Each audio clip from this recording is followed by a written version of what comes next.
to figure out that this is a much bigger increase between weeks 12 and 16 than between weeks 8 and 11, because 0 is not a great number when it comes to a passer rating. But I want to point out, these deep passes, 20-plus air yards, that's an area we were concerned. Is Tom Brady going to be able to do this? Well, the answer has been overwhelmingly yes. So, Kurt Warner, with the rain, with the elements, with everything we see, what do we expect going forward?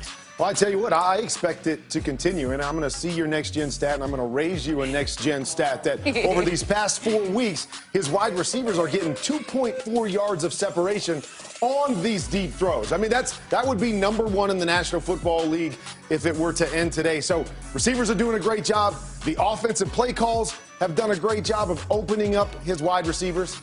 And as he said, that guy getting comfortable at playoff time, that's a bad scenario for everyone else. Absolutely. Rich? Thanks. Teams played each other in Week 5 is when Dak Prescott went out for the season, and these are Andy Dalton's last 3 games. The Red Rifle catching fire at the right time. Take it away, Steve. All right. Yeah, he is catching fire right now at the right time, huh, Irv? Right Let's at the talk right about time. it. Will his success today continue against the Giants? Coach, I believe what he's doing, absolutely it will. Now, the way he's dispensing and dispersing that football amongst those wide receivers, it has really been a thing of beauty. And we knew CeeDee Lamb has been doing his thing, and Amari Cooper, who has more receptions than he's had in a season. But this dude right here, Michael Gallup, this is what Andy Dalton and Mike Gallup is taking this thing to another level. And really, CeeDee Lamb and Amari Cooper has been adding on to it. These guys, now, if they can average about 300 yards and at least 3 touchdowns the rest of these games, yeah, he's doing his job. And we thought before the season started that these 3 receivers, what a receiving core they have over there in Dallas, right? Would all get 1,000 yards. And you know, Andy Dalton, you think about it, when you practice every day and play all the games, pretty soon you start getting pretty good. Get pretty good. They're pretty good right now. Get pretty good at, Coach. And that quick passing game has been really good. That's the key, Coach. He's getting the ball out of his hand. So remember all the questions we had about that offensive line, right? But Andy Dalton's getting the ball out of his hands so quickly. Getting rid of the ball, getting it in these guys' hands, and boy, I mean, they're making plays. They're making plays. Wait, was that the 88 guy? That's one of the best catches I've seen right here. But I'm going to tell you something. Watch this kid now. Watch Michael Gallup. We don't give him enough credit because we talk CeeDee Lamb and Amari Cooper. But Michael Gallup has really been playing great. You spoke to CeeDee Lamb this week? Yes, I did. Speaking of number 88, we should be talking about him. He is a bad man. Here's a little appetizer because I spoke with him this week. For this game, they have to stay tuned and watch Sunday Night Football and root for the Eagles to beat the Washington football team, which has a win and in NFC East playoff scenario today. 7 teams enter Week 17 with a win and in playoff scenario, including the Cardinals and Rams, who play each other later in the afternoon. I am Rich Eisen. Go your way today, later on today. And again, the Washington football team, all they got to do is win tonight in Philadelphia, and they win the East. Mitch Trubisky, with a 3-game win streak, has the Bears in a win and in playoff scenario. All they got to do is beat Green Bay, and the winner of the Rams and Cardinals gets in. And then in the AFC, every single 10-win team has a win and in scenario except for the Colts. That sounds so good. The Colts need to beat the Jaguars and have one of these teams on the screen lose, and they make the playoffs. That's essentially the deal entering Week 17. So many chess pieces will be up in the air when toe meets ball at 1 Eastern time. Steve Mariucci, as always, you lead us off with a Sunday storyline. Can my storyline be in the form of a question? It may. Whatever I want. It's Week 17, all right? Will Baker Mayfield plant his flag in the Cleveland sports lore by ending the misery in Cleveland with this 18-year-old drought? You were still a kid 18 years ago, Rich. They need a big win against their rival Pittsburgh Steelers, who are a little short-handed today, let's face it. You know, the Browns drafted Baker Mayfield #1 for a reason, right? To take that team to some new heights? Well, you know what? Here it is. Is he the franchise quarterback? Yeah. Can he? Will he do it today? Winning in for the Browns.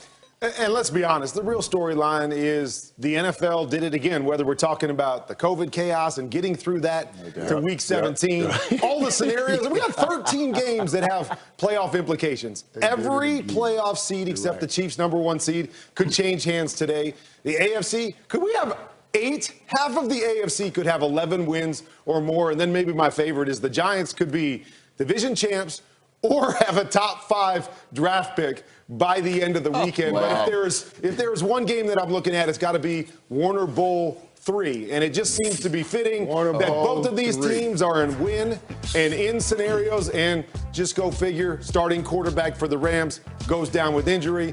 We got a backup quarterback coming in to have to seal their fate for the playoffs. So unbelievable week 17. Well done, NFL and all the teams across the league. Kirk got to a Warner Bowl 3. Right here. Warner Bowl. I mean, he got up, he explained the 1, he explained the 2, and now he got a 3 in. I just think that's incredible. You guys are on me about not being with the Dallas Cowboys. I want you to understand what emotional support is. Emotional support is to help support me emotionally through it all. He knew I had to put that fire under the Dallas Cowboys, and they are here today, which is mind-boggling, with an opportunity to get to the playoffs. You think about this division, guys, the NFC East. This is the first time I got Ben on it, that every team in this division, every team's been in first place and every team's been in last place in this division this season. That's absolutely incredible. And the Dallas Cowboys, guys, that's just the storyline, that the Cowboys threw it all. Yes. Through it all. Can we just make one if you wouldn't mind keeping this shot for a second, could we all of us on this set, everybody in the control room, everybody with the NFL Network, just make a pledge that if the Cowboys make the playoffs, we give Champ a bath. We have to. Okay. Champ must be groomed for the playoffs. Clean. Champ looks ready, man. We must make this pledge. Oh, my God. I mean, that's like 12 weeks of Michael Irvin makeup on that dog snout. That's love. That's love, ain't it, Champ? That's love, ain't it? We're better than this, is basically what I'm saying. We are about to be in the playoffs. Boy, talk about a big change of pace. Time to send it out to our reporters to get us ready for game day presented by Gillette. Kim Jones kicking it off in New Jersey. Kim? Well, thanks so much, Rich, and Happy New Year, everyone. Absolutely. You know, when these two teams met in Week 5, the Cowboys lost Dak Prescott, awful injury, and the Giants fell to 0-5. Now, today's winner here at MetLife Stadium this afternoon wins the NFC East if the Eagles can beat the Washington football team. Speaking of which, good morning, Mike Garafolo. Good morning, Kim. The Washington football team gets Alex Smith back at quarterback, running back Antonio Gibson. He will play. Wide receiver Terry McLaurin, he will play as well. So this offense hoping to get back to running the football effectively, throwing off of that and being in rhythm. And Ron Rivera hoping his team gets back to playing loose after being tight the last couple of weeks. Now to Stacey Dales in Chicago. Mike, there were some light flurries here in Chicago this morning, but should be clear by kickoff. Temps in the 30s. Unfortunately for the Packers, left tackle David Bakhtiari lost for the season with the torn ACL. Important to remember, he missed weeks 7, 8, and 9 because of broken ribs.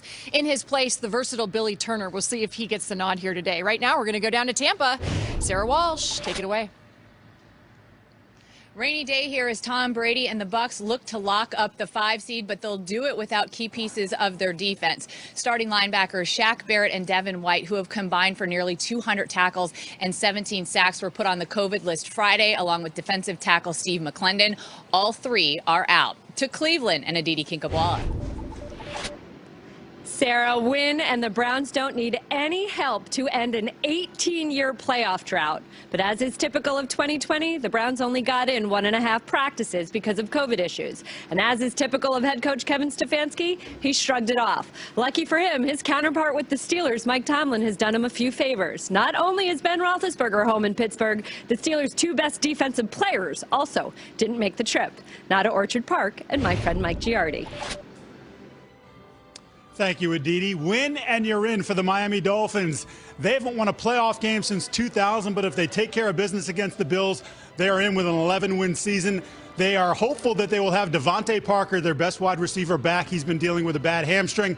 Meanwhile, the Bills, some question as to whether or not they'll actually play their guys from start to finish, as they have locked up either the 2 or the 3 seed. Cole Beasley, however, is out, and he's week to week with a knee injury. Now to Ian Rappaport with some coaching news. Thanks, Mike. When these